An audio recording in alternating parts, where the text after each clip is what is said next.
Mes chers amis astronomes, bonjour, bienvenue sur la chaîne Fred l'astronome. Je suis Frédéric Bertoni et j'espère que vous allez bien.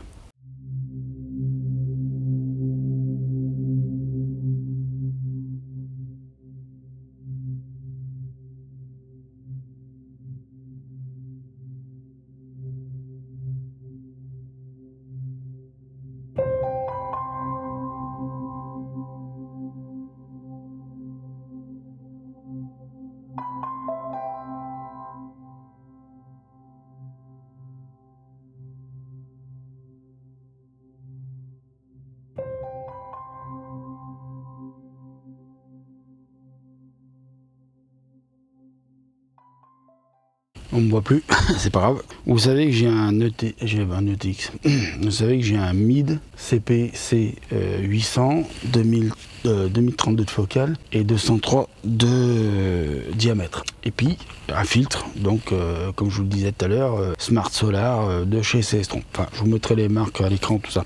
Tout ça pour vous dire que j'ai aussi, donc pour vous dire que je suis quand même pas mal équipé pour le soleil. Et comme vous voyez dans mes bras là, j'ai un gros bébé qui s'appelle un Solarscope. Voilà, je vous avais fait des vidéos sur le Solarscope.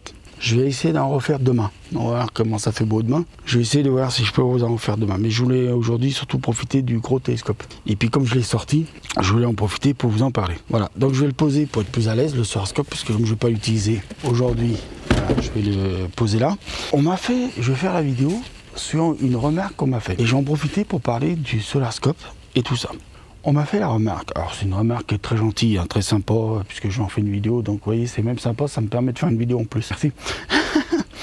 Donc la remarque, elle est, oui Fred, c'est sympa ton Solarscope, mais il y a beaucoup mieux pour observer le soleil. Ah oui, oui, c'est sûr que, bon, il y a déjà un système comme ça, on va voir les images que ça va donner, si je me suis pas trop planté dans mes réglages. Oui, il y a déjà ça. Il y a les lunettes Lunt, il y a aussi les Coronado, puis il y a d'autres systèmes. Bon, je ne vais pas rentrer dans le détail parce que des systèmes pour observer le soleil, il y en a. Maintenant, il y en a pléthore. Il y a même des filtres en plus qu'on rajoute avec les Sony Alpha 7S. On a des filtres en plus. On peut rajouter des filtres, on peut clipser des filtres. Alors avec les Sony Alpha 7S, en fait, avec tous les Sony Alpha 7S, avec tous les Sony Alpha 7, on peut rajouter des filtres qui se clipsent entre le capteur et l'objet. Voilà, donc c'est des astronomiques, mais je vous mettrai la marque de toute façon sur l'écran là. Voilà. Donc oui, il y a toujours mieux. Oui, il y a toujours mieux. Mais un Solarscope, à quoi ça sert? Ça sert pas à, comment dire, ça sert pas forcément à obtenir les meilleures images. Un Solarscope, c'est pas fait pour obtenir les meilleures images. C'est fait simplement pour observer en groupe.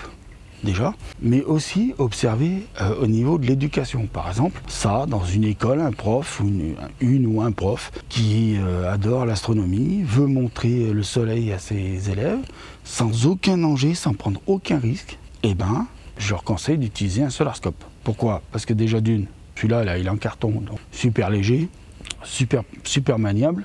Si vous connaissez le principe de l'azimutal, c'est super maniable, ça fonctionne, en fait, ça fonctionne comme les Dobson, hein. C'est comme les Dobson, vous savez, les Dobson, c'est des AZ, bon, un peu simplifiés, on va dire, hein. C'est pas le AZ comme il y a ici, hein. Voilà. Les monteurs Dobson, c'est des AZ simplifiés. Mais ça marche sur le même principe, hein. Gauche, droite, haut, bas, voilà. Enfin, droite plutôt, gauche là-bas, haut, bas. Voilà, donc ça fonctionne sur ce principe-là, d'accord? Pareil, il suffit de pointer le soleil. Quand vous avez le soleil qui rentre, je vais prendre qu'une partie hein, du Solarscope, vous inquiétez pas, il est en deux parties. Quand vous avez le soleil qui rentre dans la petite lulu, vous avez une base du Solarscope. Vous avez une base, d'accord? Ça c'est la base. Où vous posez la partie du Solarscope dedans. Ça permet, la base elle permet de faire ça, avec le Solarscope, d'accord? Donc de faire du bas, du haut, d'accord? Et puis, avec la base, vous pouvez tourner comme ça, d'accord? Droite et gauche, d'accord? Quand vous avez le soleil qui est bien aligné dans la petite lunette là, derrière vous avez un miroir. Ben, je vous ferai une vidéo plus complète là-dessus. Derrière vous avez un miroir qui renvoie l'image sur un écran blanc dedans. Mais je vous ferai une vidéo plus complète, ne vous inquiétez pas, d'accord? Donc je vais reposer ça avant de l'abîmer. Mais je vous ferai une vidéo complète. Voilà, donc ça c'est vite fait, pour expliquer vite fait le principe de fonctionnement du truc. En fait, c'est par projection. On capte la lumière du soleil par une petite lunette qui a une petite lentille au bout, qui envoie le soleil donc sur un petit miroir qu'il y a derrière.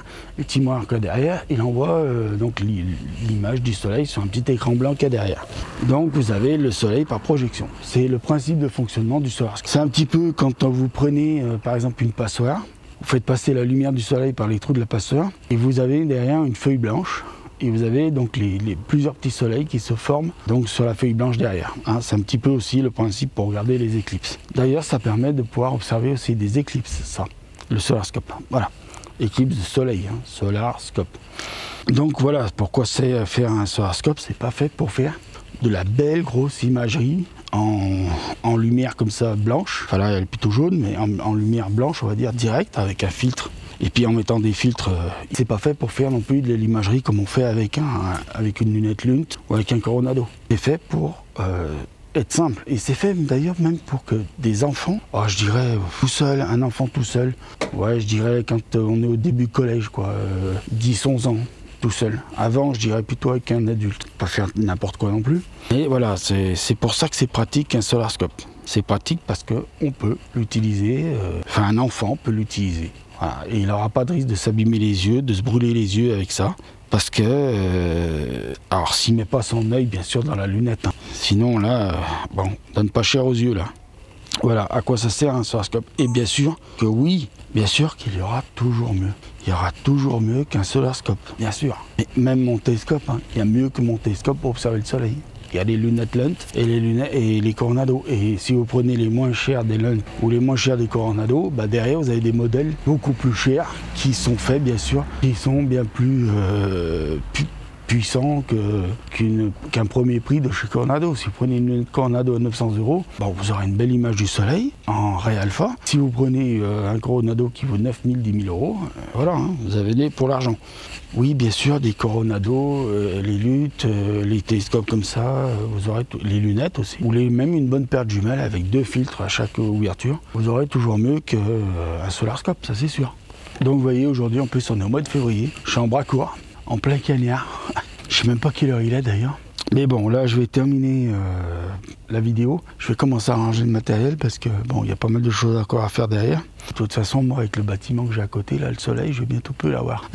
Donc voilà. Vive d'habiter à côté d'un immeuble. Un vrai mur ce truc. Voilà. Donc je vous remercie de m'avoir écouté sur cette très longue vidéo. Je vous dis prenez soin de vous, mettez l'œil à l'oculaire, parce que là où il y a plein de choses à voir. Continuez à faire de l'astronomie et à bientôt pour de nouvelles vidéos. Ciao, merci.